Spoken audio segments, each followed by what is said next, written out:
Hello বন্ধুরা, আজকে আপনাদেরকে একটা খুবই ব্যবহৃত পার্টস সম্পর্কে বলবো। সেটার নাম হলো জেনার ডায়োড। এই যে আমি এখানে লিখে দিয়েছি জেনার ডায়োড।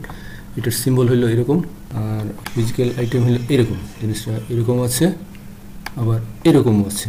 এই যে এখানে অ্যানোড কোন পাশে, অ্যানোড হলো যে বড় মাথা বা পাশে, আর এই পাশে হলো ক্যাথোড।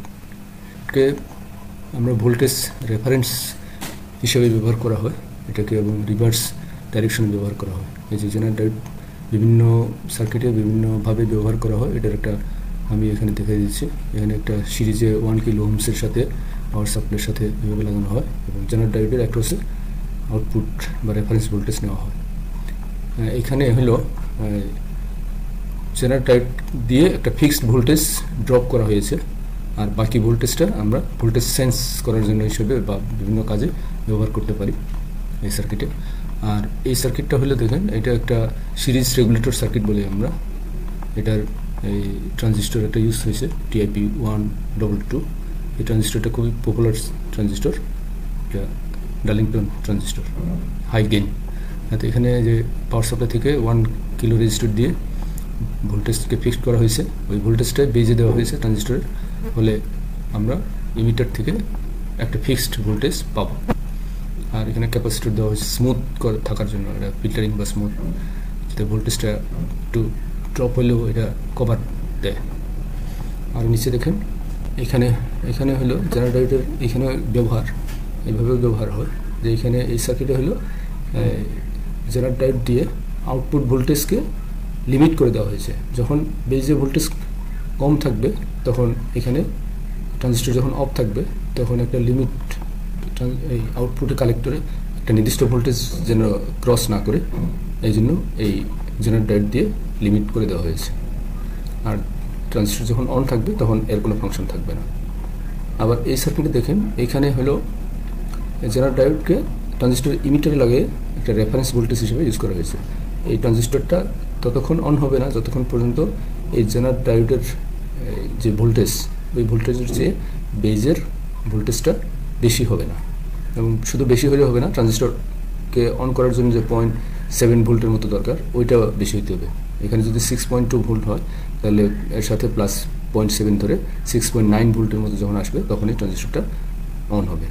আর আউটপুট কালেক্টর থেকে নেওয়া হয়। এখানে আরও সার্কিট অ্যাড করা যায়, এটা ব্যবহার করলাম না। আর এই লাস্টের সার্কিটটা হলো এই জেনার ডায়োডকে টেস্ট করার জন্য, মানে আসলে জেনার ডায়োড কীভাবে কাজ করে এটার জন্য আমি সিমুলেশন করে দেখানোর জন্য এই সার্কিটটা ড্রয়িং করেছি। এখানে দেখেন একটা পাওয়ার সাপ্লাই দেওয়া হয়েছে 15 ভোল্টের, একটা সুইচ লাগানো হয়েছে, আর সিরিজে একটা ampere meter, milli ampere meter লাগানো হয়েছে।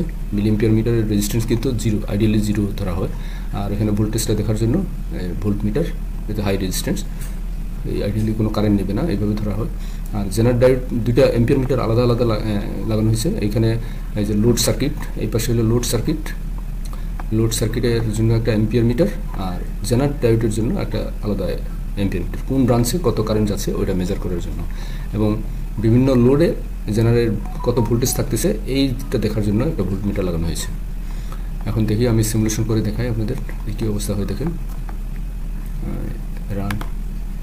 রান হয়েছে, সুইচ অফ আছে যার জন্য মিটার সবগুলো 0। আচ্ছা আমি একটু জুম করি এই সার্কিটটা, দেখেন সবগুলো 0। এখানে শুধু ভোল্টেজ মিটারে দেখাচ্ছে, এটাও দেখার কথা না, এটা এরর দেখাচ্ছে। এটা সুইচ যেহেতু ওপেন, কোনো ভোল্টেজে দেখার কথা না।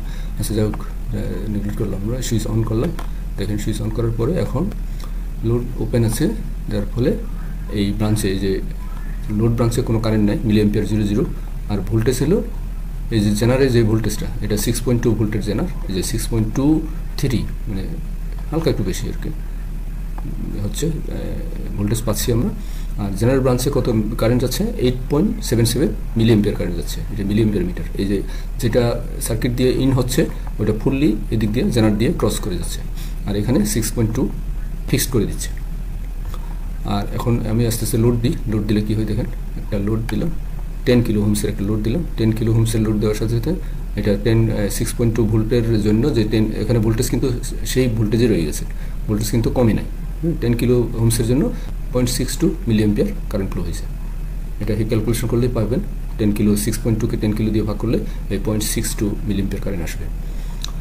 এরপরে হলো এখানে কারেন্ট কিন্তু কমে গেছে, এই ব্রাঞ্চে কারেন্ট কমে গেছে, এখানে কিন্তু সেম কারেন্ট রয়েছে 8.77, ওইটা সেমই রয়ে গেছে, কিন্তু এদিকে জেনারেট দিয়ে যে কারেন্ট ফ্লো হচ্ছিল ওই কারেন্টটা কমে গেছে, কমে গিয়ে লোড দিয়ে ফ্লো হচ্ছে। এরপরে লোডটা যদি আমি আরেকটু বাড়াই দেখেন কি হয়, এই লোডে বাড়ার সাথে সাথে লোড এখন 5 কিলো লোড লাগিয়েছি, এখন 1.25 মিলিঅ্যাম্পিয়ার কারেন্ট যাচ্ছে, এর ডবল হয়ে গেছে, অর্থাৎ 10 কিলোর তুলনায় এখন 5 কিলোতে কারেন্ট ডবল হয়ে গেছে। আর ভোল্টেজ এখনও 6.22 আছে, 6.23 ছিল, জাস্ট একটু কমছে। এবং মিলিঅ্যাম্পিয়ার কারেন্ট এখানে এই ব্রাঞ্চে কারেন্ট কমে গেছে, এই এম্পিয়ার 8.77 ছিল 8.78 হয়ে গেছে, এখন লোড দিয়েও যাচ্ছে প্লাস জেনারেট দিয়েও যাচ্ছে, যার কারণে এই এম্পিয়ার আছে। আর ভোল্টেজ তো পাওয়ার সাপ্লাই ফিক্সড আছে আমার, হ্যাঁ। তারপরে লোড আরও একটু বাড়ায়, মানে রেজিস্ট্যান্স কমায়, এখন 2.5 কিলো রেজিস্টার লাগাইছে, এখন দেখেন এম্পিয়ার মিলিঅ্যাম্পিয়ার ডবল হয়ে গেছে প্রায়। এখানে ছিল হলো 2.5 হওয়ার কথা আর কি, ডবল করলে 2.5 হওয়ার কথা, প্রায় 2.5 মানে 4.9। এখনও 6.2 জেনারেল ভোল্টেজ এখনও 6.2 আছে, আর এম্পিয়ারও এদিকে ফিক্সড আছে, এইদিকে এম্পিয়ার জেনারেল দিয়ে এম্পিয়ার কমে যাচ্ছে, দেখেন এখন ছিল 7.53, আর এখানে দেওয়ার পরে এটা কত হচ্ছে 6.29 এম্পিয়ার, এদিকে কমে যাচ্ছে, লোডে বেড়ে যাচ্ছে, অর্থাৎ ভোল্টেজ কিন্তু ফিক্সড রাখতেছে।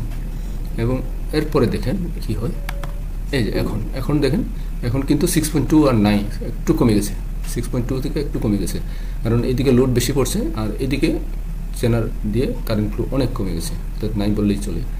তো জেনার আসলে 6 হিসাবে 6.2-র আগে এর ভিতর দিয়ে কোনো কারেন্টই ফ্লো হওয়ার কথা না, কিন্তু এর কাছাকাছি আছে, যার জন্য হালকা সামান্য কারেন্ট ফ্লো হচ্ছে।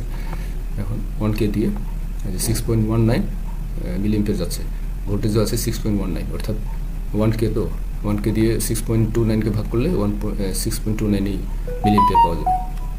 আচ্ছা, এরপরে দেখেন লোড আরও বাড়াইলাম, তো এখন দিলাম 500 হোমস, মাত্র 1 কিলোর অর্ধেক 500 হোমস দিলে কি হচ্ছে দেখেন, এখন 10 মিলিঅ্যাম্পিয়ার যাচ্ছে কারেন্ট, আর ভোল্টেজ হয়ে গেছে 5 ভোল্ট, অর্থাৎ এখানে দেখেন জেনারেট দিয়ে কোনো কারেন্ট ফ্লো হচ্ছে না, এখন জেনারেট ফাংশনই নাই বললেই চলে, জেনারেট এখন ওপেন, অর্থাৎ এখানে যে 15 ভোল্ট সাপ্লাই দিয়েছি আমরা, এই 15 ভোল্ট দুই ভাগে ভাগ হয়ে গেছে রেজিস্টার অনুসারে, এই 1 কিলো আর হলো 500, মানে 500-র এখানে দ্বিগুণ, যার জন্য এখানে দ্বিগুণ ভোল্টেজ ড্রপ হয়ে গেছে, 10 ভোল্ট এখানে ড্রপ হয়ে গেছে, আর লোডে পাচ্ছি আমরা মাত্র 5 ভোল্ট।